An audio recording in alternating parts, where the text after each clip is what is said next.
Assalamualaikum warahmatullahi wabarakatuh. Perkenalkan, nama saya Muhammad Linux Pandi, NPM saya 19640179. Saya dari Universitas Islam Kalimantan, Universitas Terbanjari, bidang mesin. Kali ini saya akan menjelaskan sedikit tentang K3 atau dengan bisa dibilang dengan keselamatan dan kesehatan kerja. Mungkin tanpa banyak basa-basi lagi, langsung kita ke penjelasannya. Baik, kali ini kita akan membahas tentang K3. Pengertian K3 secara keilmuan. K3 adalah sebuah ilmu pengetahuan dan penerapannya dalam upaya pencegahan terjadinya kecelakaan pada saat kerja. K3 dapat juga diartikan sebagai suatu bidang yang terkait dengan kesehatan, keselamatan, dan kesejahteraan manusia yang bekerja di sebuah institusi atau proyek. Pengertian K3 secara filosofis. Secara filosofis, K3 dapat juga diartikan sebagai suatu pemikiran atau upaya untuk menjamin keutuhan dan kemampuan jasmani maupun rohani. Adapun upaya ini, baik untuk tenaga kerja khususnya, dan masyarakat pada umumnya terhadap hasil karya anak budaya menuju masyarakat yang adil dan makmur. Tujuan dari K3. Yang pertama, agar setiap pegawai mendapat jaminan keselamatan dan kesehatan kerja baik secara fisik, sosial, dan psikologis.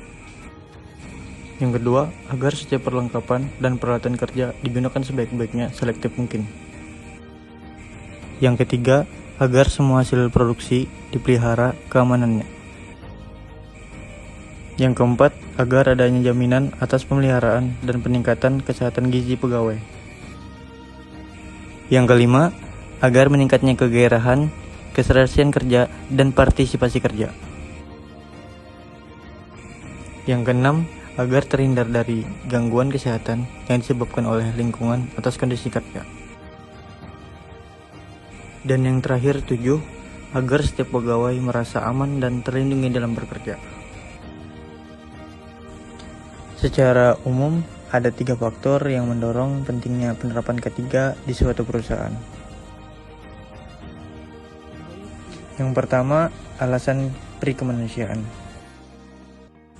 Perusahaan melakukan berbagai cara untuk mencegah terjadinya kecelakaan kerja dan menjamin keselamatan kerja karyawan atas dasar perikemanusiaan.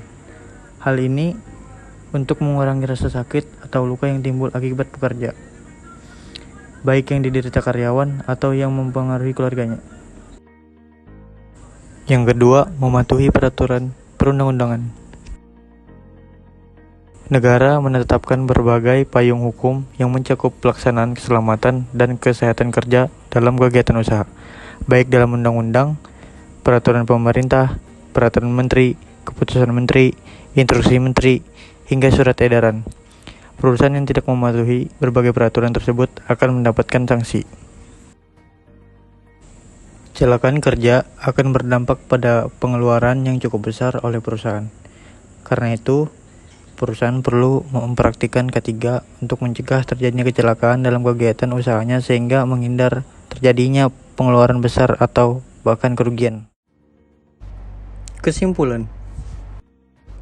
Keselamatan kerja merupakan salah satu aspek perlindungan tenaga kerja dengan cara penerapan teknologi pengendalian segala aspek yang berpotensi membahayakan para pekerja.